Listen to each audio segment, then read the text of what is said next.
Eu îmi spun o istorie scurtă, dar veselă. Ați făcut o declarație destul de îndrăzneață. De ce nu strigăm și acolo? Plătesc și s-a terminat. Nu știu cum să zic frumos și inteligent. Oho. Era destul de veselă, zic că a reușit să îngrochi 5 bărbați. Totuși, clientul are mereu dreptate? Cred că da, Oferiți reduceri la Redmark? dar nu există dosare care nu se pot rezolva. Vă salut! Suntem la episodul 2 de Vorbă cu Maria Jeverdan. Noi o să trecem la tu, dacă nu vă supărați, să avem o discuție mai prietenoasă. Vă salut! Bună ziua! Am zis că trecem la tu, dar vă salut! Da, e ok. E vară, dar totuși la Redmark este foarte mult de lucru.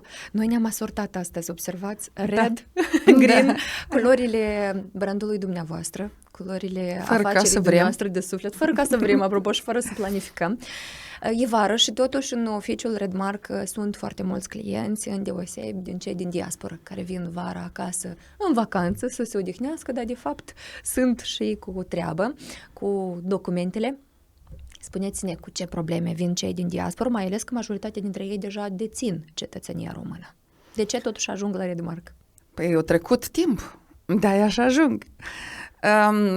E o lună foarte complicată, pentru că cei din diaspora au foarte multe programate când vin acasă și înțelegem că trebuie să-și facă și dinții, trebuie să se ducă și la medic, trebuie să meargă și poate rămâne o săptămână și pentru o vacanță, actele să le facem foarte repede, eu vreau să merg astăzi, n-am timp pentru mâine, nu vin mâine să fac procură și cam în felul ăsta, dar noi de 15 ani lucrăm în luna august așa, august și decembrie sunt 2 luni în care noi foarte greu ne descurcăm din motivul că lumea vine toată și nu fac programări din timp, dar nu-i cel mai grav.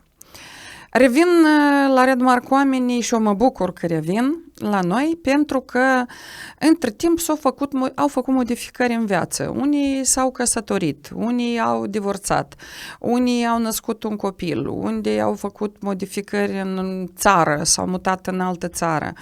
Au nevoie de alte acte. Unii primesc cetățenia țării în care au trăit mai mulți ani, italiană, spaniolă și tot așa. Mai greu și mai complicat este că actele care vin de acolo, vin oamenii fără originale, de exemplu. A venit o doamnă săptămâna trecută, au lăsat originalele în Germania. Certificatul de cetățenie, certificatul de naștere, căsătorie și au venit să-și facă pașaport. Cu certificatul de naștere și de căsătorie mă descurc, pentru că le putem scoate niște duplicate și e mai rapid.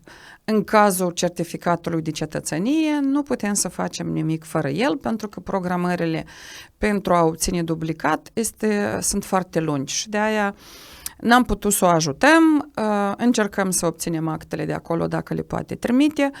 Vin acte de alte țări neapostilate, de exemplu vine să-și facă mențiune de divorț cu hotărâre de judecată din Serbia, care nici măcar nu putem traduce actul în Republica Moldova și ne ia o grămadă de timp, dar asta nu înseamnă că nu ne descurcăm. Noi suntem pregătiți, îi așteptăm și sigur îi rezolvăm. Foarte frumos. Eu de aici deduc 2 chestii. Faceți programări din timp atunci când veniți în Moldova, vara, la Redmark și nu uitați originalele. Da. Încă o întrebare o am la fel legată de activitatea de la Redmark. Ați spus dumneavoastră, ați făcut o declarație destul de îndrăzneață. Fetele să rămână cu numele de fată mare după căsătorie, pentru că ar fi mai ușor în dosarele de redobândire a cetățeniei. Ce ați vrut să spuneți cu asta? Dacă puteți să ne explicați și de ce ar fi mai ușor, dacă rămânem cu numele nostru, chiar și dacă ne căsătorim. Atunci când am vorbit despre asta, am auzit de tot felul și mă bucur că am auzit, pentru că chiar dacă ele au fost un pic agresive și în direcția mea, dar eu am învățat și am văzut ce totuși își doresc oamenii, mai ales femeile care își modifică numele. Cineva mi-a zis că ea vrea să-și ia familia de fată mare înapoi după divorț, pentru că ea vrea să ducă familia tatălui ei pe parcursul vieții. Și eu am întrebat-o în comentariu, dar de ce ai luat familia soțului? atunci când te-ai căsătorit, ca după divorț să revii înapoi. N-am absolut nicio problemă cu cei și cu doamnele care își iau numele bărbaților după căsătorie. N-am nicio problemă nici cu cei care revin la familia de fată mare după divorț. O singură problemă am. Sunt foarte mari cheltuielile. Și atunci, ideea a fost alta, că eu vorbeam acolo despre banii care se cheltuie pe modificarea actelor atunci când ai cetățenie moldovenească și cetățenie română.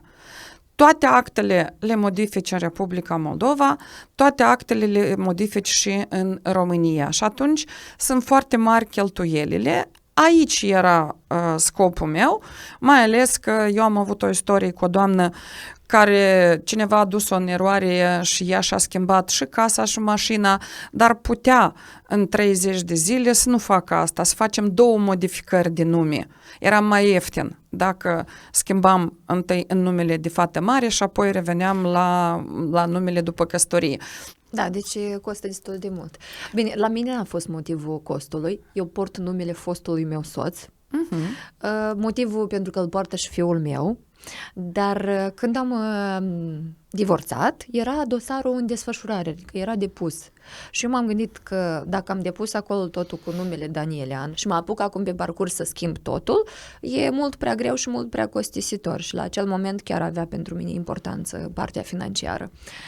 De aceea am rămas și port până ziua de astăzi acest nume. Atunci, la momentul ăla, nu era costisitor. Pentru că dacă am fi avut aprobat dosarul pentru redobândirea cetățeniei cu numele Danielean, am fi avut doar certificatul de cetățenie cu numele Danielean. În rest, nașterea, divorțul, schimbul de nume și toate actele mergeau mai departe cu numele nou dacă vroiai să-l iei.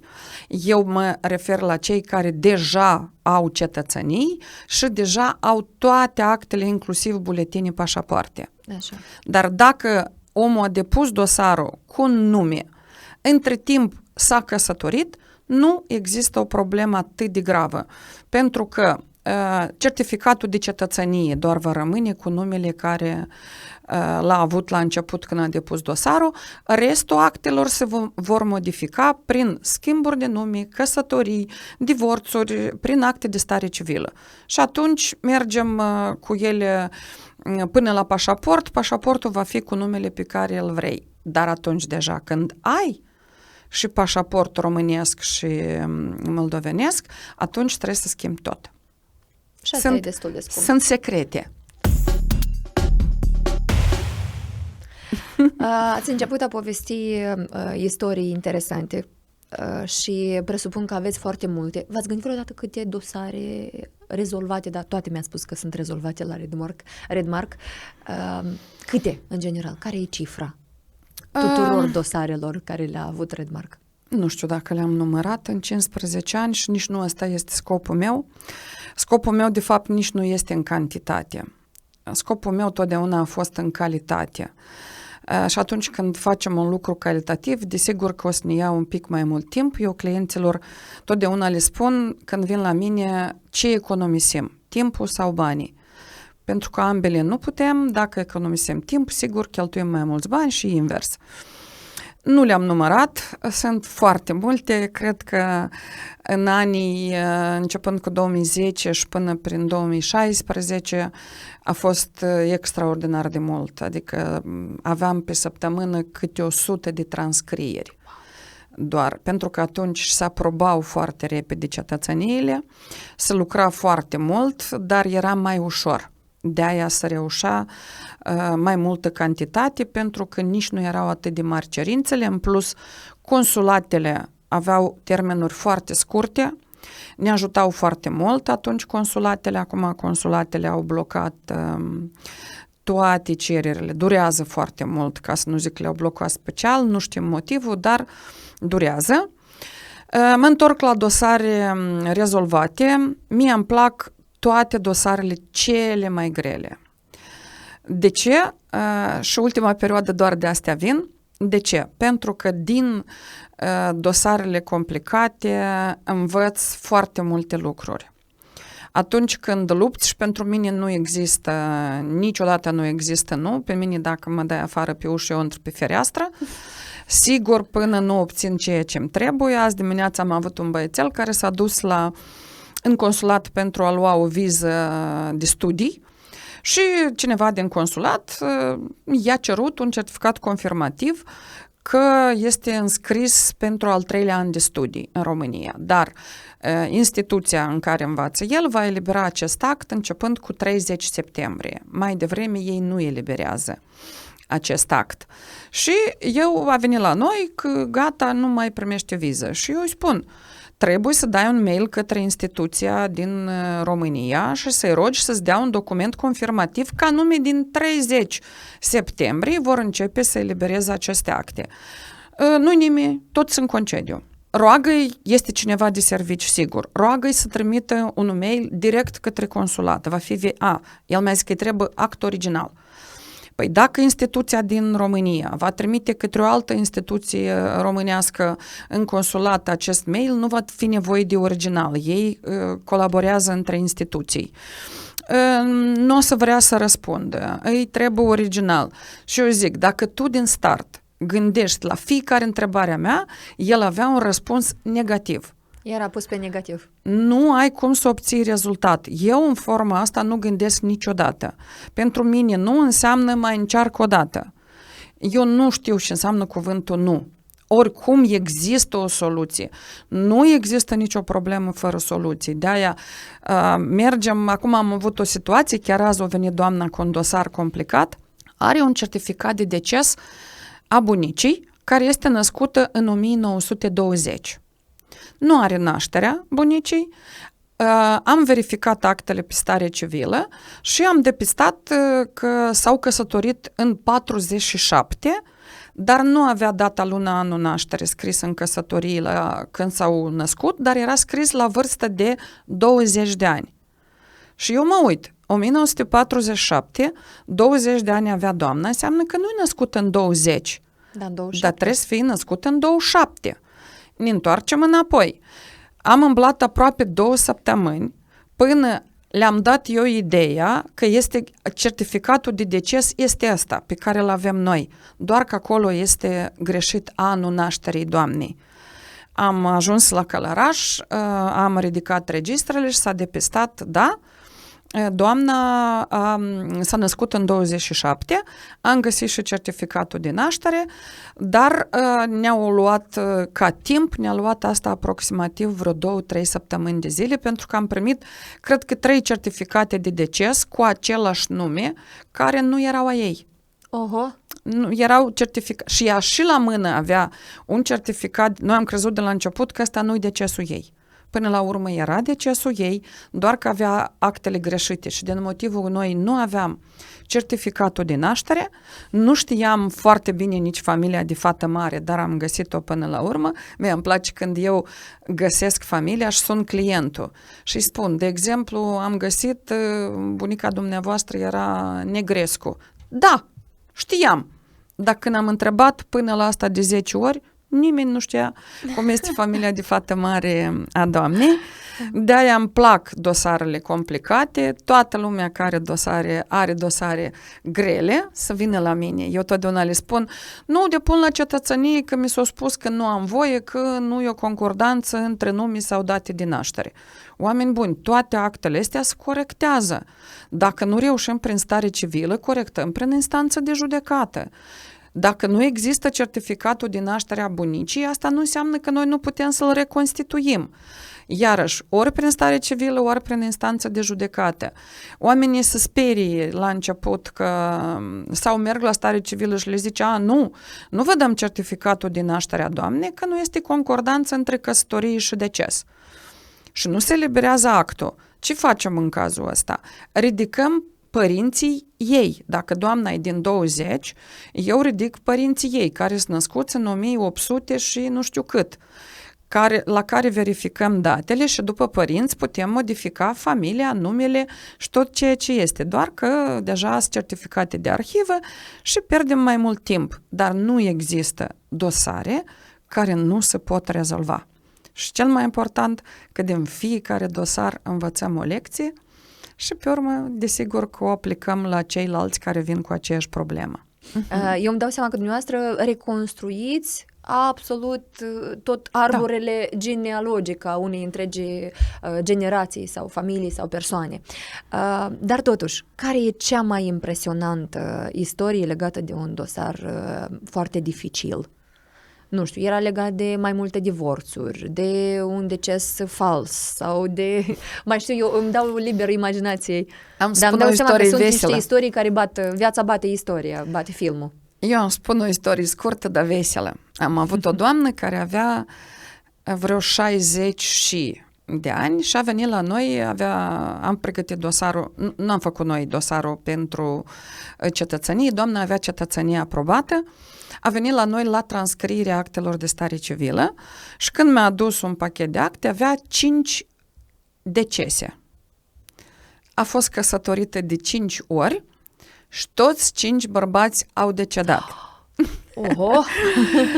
Și ea, în aceste căsătorii, a luat numele fiecărui bărbat. Iată aici buget, vă dați seama. De fiecare dată a luat numele lui. Am contribuit, doamna, la bugetul de stat.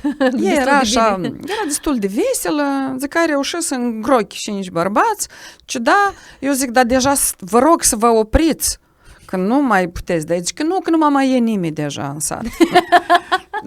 Nu mai are propuneri deja.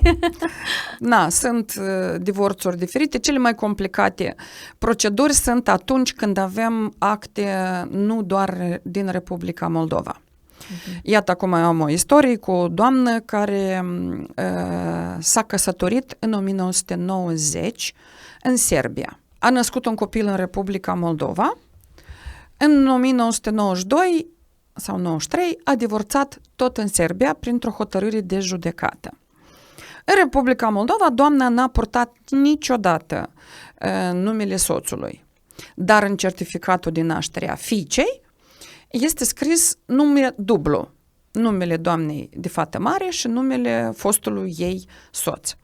Doamna nu știa nimic decât cum îl cheamă, ea a uitat absolut tot, n-a mai avut o relație cu el, nu știa nimic unde s-a căsătorit, în care oraș, doar că în Serbia, și unde a divorțat. În certificatul de naștere a copilului avem numele mamei dublu și de aici este clar că a mai existat o căsătorie și atunci trebuie să o găsim. Și am apelat în Serbia, am găsit o companie care ne-a ajutat să scoatem certificatul de căsătorie, a fost foarte greu, aproximativ 3 luni de zile ne-au scos certificatul de căsătorie, dar cu divorțul ne-au refuzat. Au zis că nu pot să ne ajute cu divorțul și atunci noi am găsit un avocat. Sunt foarte mândră că am găsit-o pentru că era și vorbitoare de limbă română, o doamnă Marinela, mi-a făcut o foarte mare plăcere să colaborez cu ea. Este avocată în Serbia și am reușit cu ea în doar 10 zile să scoatem această hotărâre de judecată și să-i punem și apostilă și să-mi trimită și actul. Adică foarte, foarte rapid. Aici putem să facem diferența între competenți și incompetenți. Complicată situație, dar acum o să aducem în regulă acest dosar, o să facem modificări, schimburi de nume, o să-i transcrim aceste acte doamnei și în Republica Moldova ca să le aibă aici acasă atunci când va avea necesitatea să nu trebuiască să le caute pe undeva, pentru că oamenii născuți în altă țară, căsătoriți în altă țară, divorțați în altă țară, dacă ar ști că trebuie acest act să-l transcrie și în Republica Moldova, să-l declare și aici, și dacă are și cetățenie română și în România, ar fi o mare ușurare, pentru că nu trebuie de fiecare dată când îți trebuie actul în Moldova sau în România să-l cauți în țara în care ai făcut această modificare. Pentru că lumea este împrăștiată prin lume. Unul o trăit în America 5 ani de zile, nu se mai poate întoarce mai mult în America sau chiar să mergi în America să-ți scoți un certificat de căsătorie, costă drumul și restul. De aia sfatul ar fi, dacă aveți un act dintr-o altă țară și aveți cetățenie moldovenească, poate și românească, declarați aceste acte în ambele țări. Pentru că oamenii zic, da, de ce trebuie să-l declar? Iată, pentru situații de tipul ăsta care se vor întâmpla cu copiii dumneavoastră, de exemplu, peste 10 ani. Am o situație cu un copil care s-a născut în Sankt Petersburg. Tata era student. Doar acei ani de studenție, acolo s-a născut copilul. N-au avut treabă cu Rusia nici sub o formă. A depus dosarul cu certificatul de naștere vechi, de tip vechi, nu l-a transcris aici în Republica Moldova, acum autoritatea națională i-a cerut completare cu un act proaspăt. Și ea trebuia să meargă în Rusia să-l obțină. Nu era timp și eu i-am propus să facem transcrierea în Republica Moldova și să completăm cu acest act proaspăt obținut, transcris ca să poată lua cetățenia. Dar când va primi cetățenia, obligatoriu vom avea nevoie de acel act din Rusia. De-aia suntem noi aici, cu experiență de 15 ani, și pentru a nu chinui oamenii, pentru ca omul când vine la noi să-i fie clar ce trebuie să facă, dacă vrea să facă el și sfatul este să facem noi, chiar dacă asta sună poate nu chiar așa bine pentru client, dar cu noi o să cheltuiți foarte puțini bani în plus, foarte puțini. Pentru că de fiecare dată când mergi și scoți acte greșite și nu știi cum trebuie să le faci mai ușor, de fiecare dată cheltui pe acele acte mult mai mult. Oferiți reduceri la Redmark? Întrebare scurtă și răspuns scurt. Nici nu știu cum să răspund la întrebarea asta. Da, oferim. Doar că eu nu practic, mie nu-mi place marketingul ăsta cu reducere la asta, reducere la ailaltă. Eu ofer reduceri și uneori fac și servicii gratuite pentru oamenii pe care eu îi aleg. De exemplu, nu iau niciun ban pentru oamenii care sunt bolnavi de cancer. Acum am pregătit 2 dosare pentru redobândirea cetățeniei pentru copiii lui Nicoleta Fedorov. M-a impresionat istoria, cum i-a înfiat, cum i-a crescut, și asta am vrut eu să fac și asta am făcut. Am pregătit 2 dosare, mai avem un pic și copiii vor merge la depunere. Mie nu-mi place marketingul ăsta și îți spun imediat și de ce. Pentru că eu când mă duc la magazine, când sunt reduceri mari, toată colecția de haine și de lucruri care era până la aceste reduceri dispare. Și acolo apar tot felul de haine, lucruri vechi care nu s-au vândut anul trecut. Poate nu este peste tot asta. Nu generalizăm. Nu generalizăm, dar se pot întâmpla. Eu am o impresie despre asta și am și o părere că omul trebuie să plătească cât de puțin, dar trebuie să plătească, pentru că atunci când este gratuit, nu este apreciat. Eu când aud cuvântul gratuit, pe mine mă apuc, nu știu cum să zic frumos și inteligent. Eu nu înțeleg ce înseamnă gratuit. Cum să aprecieze omul dacă el a primit asta gratuit? Doar atunci când muncești, când plătești, atunci apreciezi.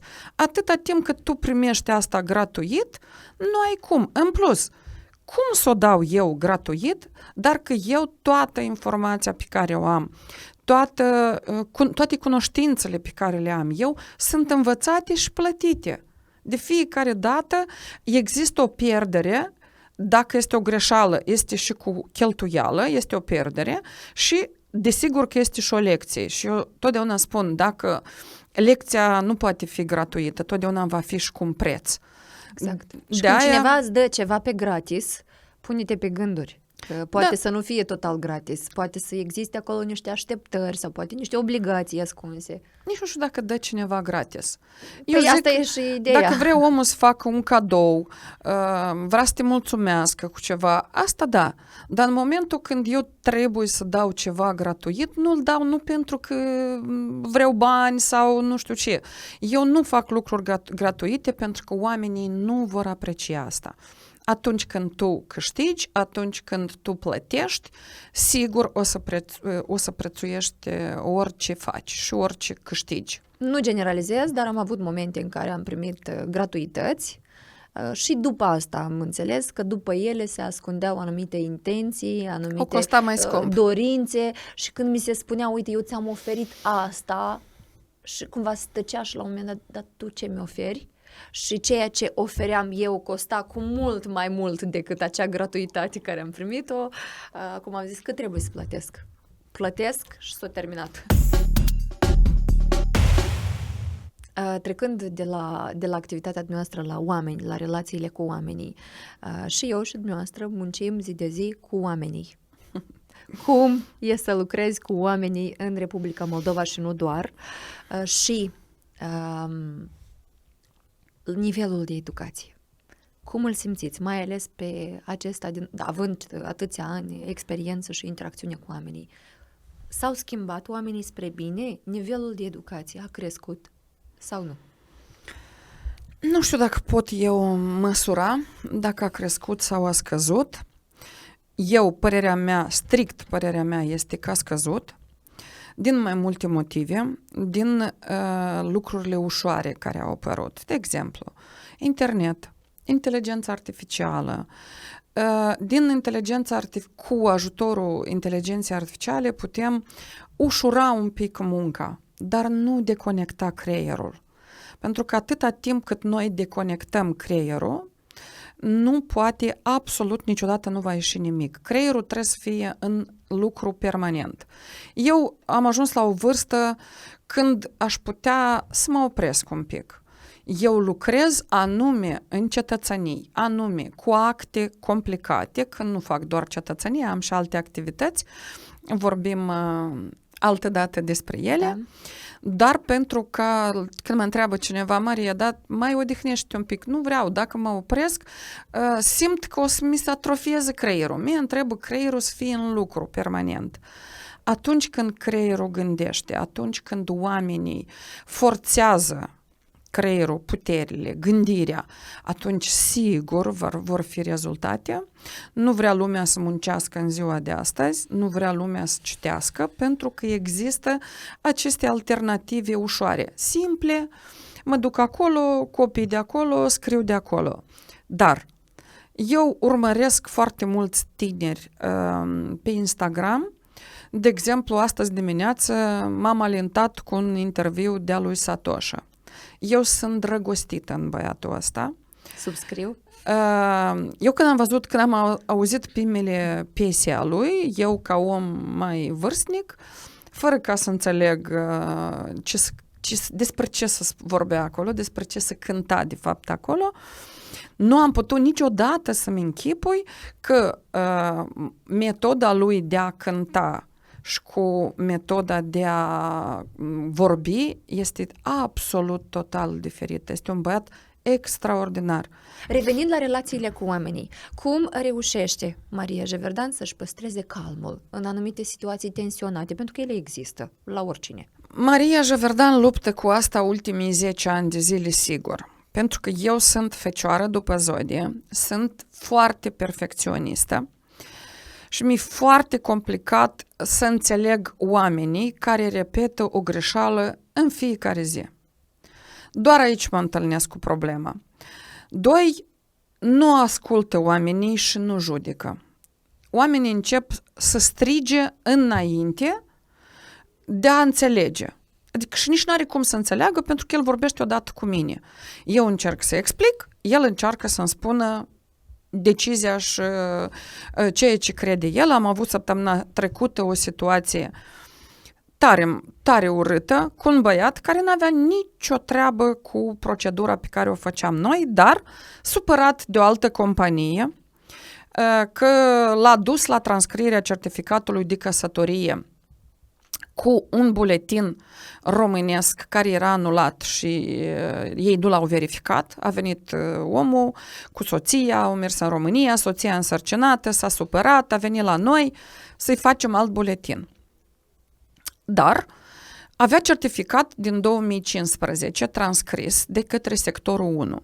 În 2015 și o parte din 2016, la sectorul 1 București a fost o problemă cu transcrierea actelor de stare civilă S-au făcut niște greșeli, au fost implicați niște angajați, au fost implicați și niște intermediari din Republica Moldova, au făcut multe certificate care nu erau trecute prin registru, nu mai știu detalii, dar acele certificate transcrise în formatul ăla, toate se anulează la ziua de astăzi.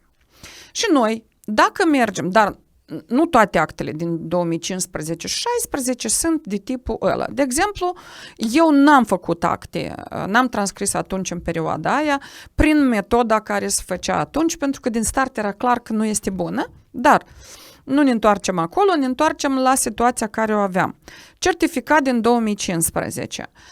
Greșeala noastră a fost că nu i-am spus băiatului la început că certificatele din 2015 se vor supune o verificării adăugător. Adică, el merge, depune la buletin, secția de buletine face interpelare către Serviciul Stare Civilă Sector 1 care a transcris acest act ca să-l confirme că este veridic. Până Serviciul Stare Civilă nu răspunde, nu se va elibera actul de identitate.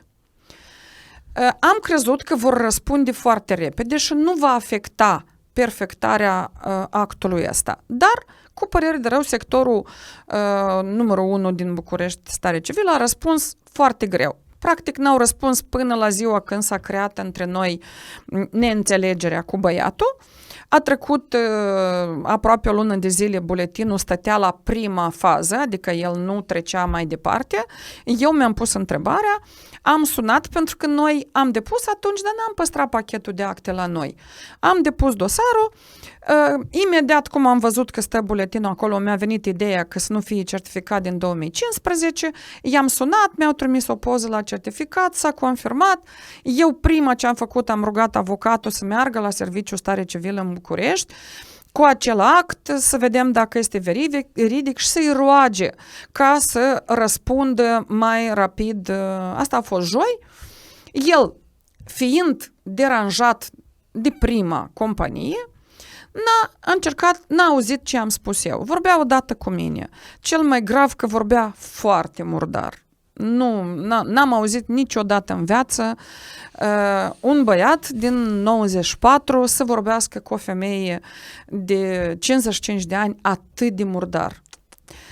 Cu mine așa nu vorbi nimeni niciodată, dar nu asta e problema. Tocmai vorbeam despre nivelul de educație. Da, de-aia zic, educația. Și eu înțeleg că tu te-ai provocat și eu înțeleg că ești supărat și eu înțeleg că soția e însărcinată și trebuie să nască și tu te-ai bazat pe ceva și ți-ai făcut niște planuri și nu eu sunt acel care trebuie să ți le stric, dar cum vorbești nu te ajută la nimic. Adică eu m-am calmat. Oricum am făcut procedura, luni am primit confirmarea de la avocatul meu din București că certificatul este veridic și că Serviciul Stare Civilă a răspuns.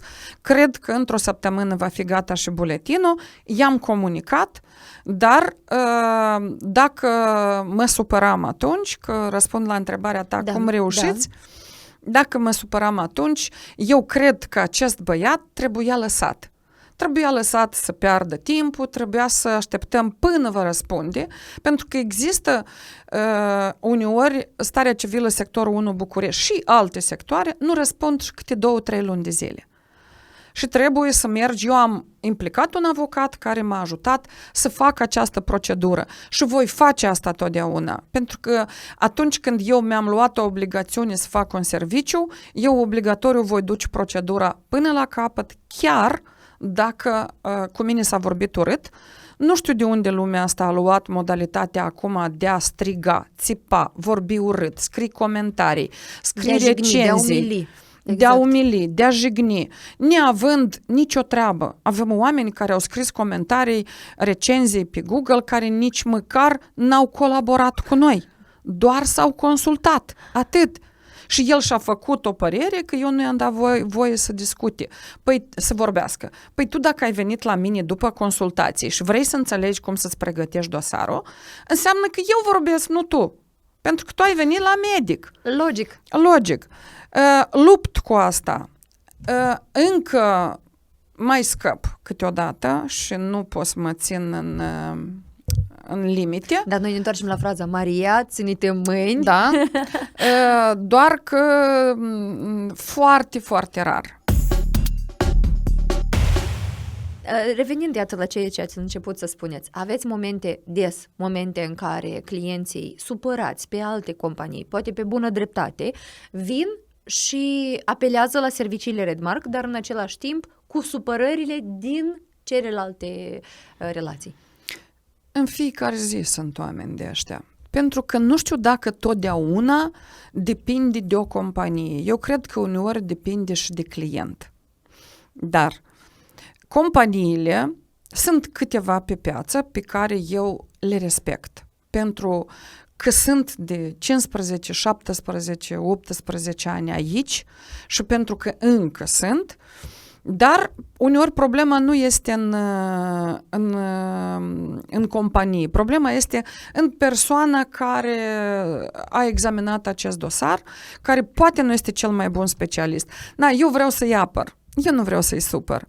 Pentru că eu nu sunt persoana care, dacă o companie a greșit sau a spus ceva, am să strig în gura mare că uite, ăsta a greșit. Toți greșim. Important cum rezolvăm. Dar rugămintea mea către companii, așa am mai spus-o și o spun și acum, ar fi să ne concentrăm un pic pe adevăr. Să nu atragem oamenii prin minciuni, pentru că eu, chiar dacă nu spun minciuni și spun la început toate lucrurile care sunt, sufăr, uite, din motive a altor companii. Pentru că el a trecut printr-o altă companie care el zice că l-a mințit, dar eu cred că n-au verificat, le-a scăpat că trebuie să verifice buletinul.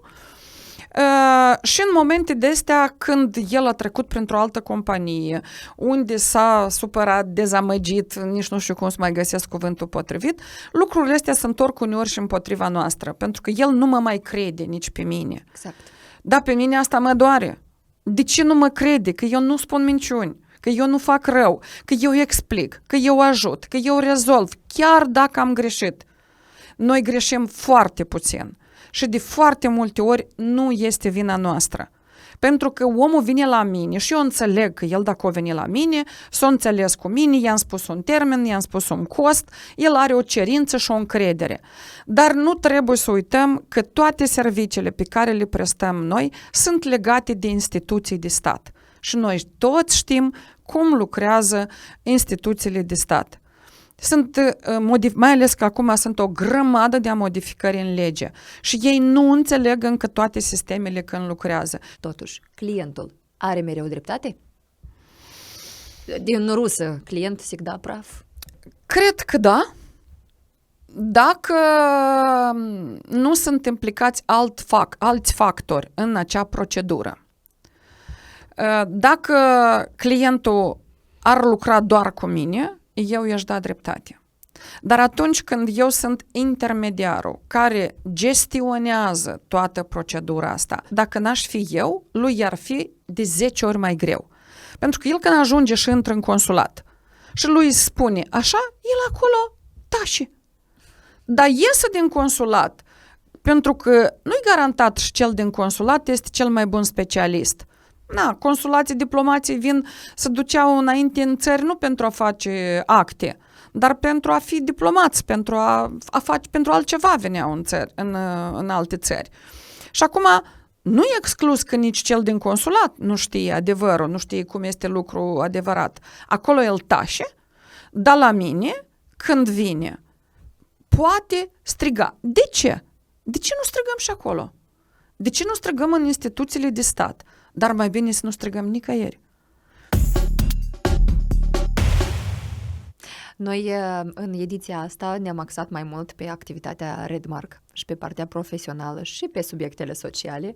În ediția următoare o să vorbim mai mult despre femeia Maria Geverdan, pornind încă din copilărie și ajungând, iată, până aici, în momentul de față, dar asta pentru ediția următoare. Acum totuși vreau să vă întreb, de unde a pornit Maria Geverdan? Aici mă refer de acolo, de unde a pornit? De la țară. Vine? Maria Geverdan vine din Drochea, de la nordul țării, din satul Popeștii de Jos. Acolo m-am născut, acolo am crescut, părinții mei au fost oameni simpli, mama mea s-a căsătorit la 15 ani, m-a născut pe mine la 17 ani, diferența între mine și mama mea este 17 ani, dar cu părere de rău a decedat prea devreme, n-a reușit să vadă nepoții, măcar strănepoții, scuze, nepoții i-a văzut, n-a reușit să vadă strănepoții. Am învățat acolo, am crescut acolo, am trăit acolo, am avut o familie extraordinar de bună, părinții mei au trăit foarte frumos, eu n-am văzut în familie ceartă, bătăi, tatăl meu a fost un om foarte muncitor, diferența era foarte mare, 9 ani de vârstă între părinții mei. Mama fiind și copil, practic, când s-a căsătorit, era un pic mai impulsivă, mai așa, dar tatăl meu a fost omul cu răbdarea, care totdeauna a înțeles-o, a ascultat-o, niciodată n-a ridicat mâna, n-am văzut în familie cuvinte murdare, n-am auzit tata să vorbească cu mama urât. El dacă se supăra, ieșea din casă și se ducea. Și revenea peste o oră, 2 înapoi. Sunt mai multe lecții pe care le învățăm din exemplul de viață a părinților noștri, lecții pe care le luăm drept exemplu. Eu propun pentru următoarea ediție să revenim din adolescența Mariei Jeverdan până acum și aici, cu un parcurs, dar asta rămâne intrigă pentru ediția următoare. Vreau să vă mulțumesc pentru prezență, Și eu. pentru energie, pentru sfaturi bune, pentru informații utile și pentru căldura pe care o transmiteți oamenilor. Și eu mulțumesc mult de toate.